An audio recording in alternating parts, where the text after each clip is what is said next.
Hey everybody, Happy New Year's, and if you're like a lot of us out there, today is the day for eating Hoppin John. So Hoppin John is a dish made with black-eyed peas and an offcut of meat that's going to be slow cooked for hours sometimes, or if you cheat like I do, I toss it all into a pressure cooker. It doesn't turn out looking very pretty, but it's still creamy, tasty, happy goodness. So Hoppin John is something that came into my family when we were living in Tennessee. It's something you find very much in the south of the United States. And we adopted it very quickly into our house and into our traditions of New Year's, because it's very close to feijoada, which is a Brazilian black bean dish that my father grew up eating and cooking for us for a family. And so doing the same techniques of a slow simmer with a pork jowl or a bone, or this is made with smoked turkey left over from my Thanksgiving this year. Felt really natural to us. And it's also, the fun tradition of eating it on New Year's as a way to usher in prosperity. Funny to note is it's also, it's a pretty medieval dish. You're slow cooking a bean with some random bits of meat, oftentimes an onion and a bay leaf. I mean, that's some pretty standard pottages.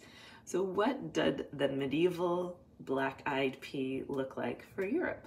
So black-eyed peas originally domesticated in Africa. There was a series that stayed within Africa and created this beautiful diversity of landrace beans in Africa. And then others migrated up through the Middle East into the Mediterranean, and Italy specifically are very into their Fasiola. And anytime you see a cookbook that references a bean in Italy or pretty much anywhere in Europe pre-1500s, you're going to be either talking about the black-eyed pea or you're going to be talking about fava beans. And just kind of depending on where you are and what it's called, Fasiola, oftentimes the cowpea or black-eyed pea. Those names are interchangeable. And so this is one variety of an Italian type of black-eyed pea or cowpea that is grown here in Oregon. So when you go to the grocery store and you pick up your black-eyed peas, they usually come in kind of a standard 1 pound bag of dried beans, and then they're gonna look like this. They're just kind of, these standard uniform shapes, pale skin, very clear, distinct black eye on them.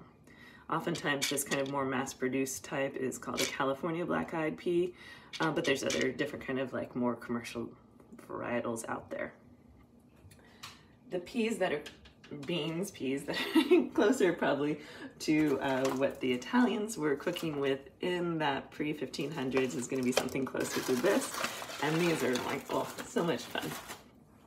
So they are much smaller and they come in a much wider range of colors. And also, they're not as uniform. They have a lot more modeling going on. Some of them have a very distinct black eye, some of them not so much. And when you compare them to the modern ones, there's a pretty darn intense size difference between the two. So that is pretty cool and unique to look at. I love that.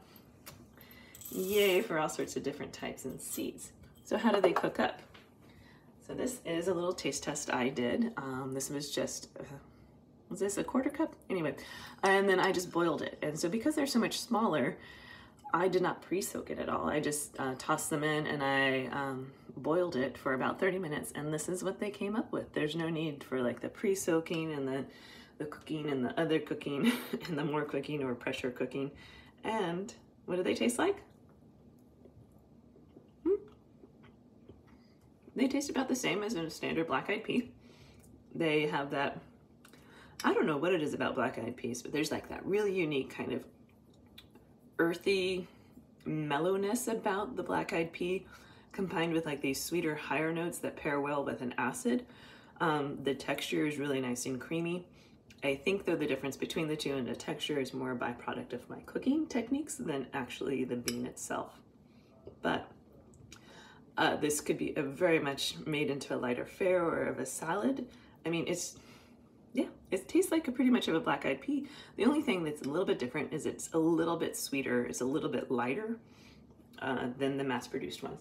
Now, whether that's a byproduct of mass production here done in the United States, with kind of the more standardized, commercialized bean versus a more older heirloom landrace types. I'm not too sure if it's that distinction or if we're actually seeing a distinction between the peas that come from that West African legacy that were brought with the enslaved peoples from West Africa to the United States, or if we're seeing something that's more unique to the cowpeas that came and evolved and stayed within Italy. And then now we have them here in the United States brought over. So I don't know, but it's fun to try and experiment. And also, so when you're looking at cooking or eating of green beans, in the cookbooks, oftentimes they'll talk about eating green phaseola. And within that, I have found that if you are growing your own phaseola, it does make a huge difference whether you're growing the more modern American black-eyed pea versus the heirloom Italian black-eyed peas for green bean eating. The Italian ones are far superior. I have another little video about a taste test I did in the garden. I'll try to post it in the links or in the comments or in the descriptions. And so you can kind of see that and get a taste and remember summer. But so black-eyed peas, give it a whirl. Oftentimes you can find these, maybe not this specific kind, but you can find the smaller, more Italian varietals in like the bulk food sections of some more specialty stores or in your local co-op. Quite often they have that. So I wish you much joy and wish you much luck. You can see there's a little bit of sunshine behind me. I'm going to do something maybe foolish but fun. I'm going to plant peas in my hoop house.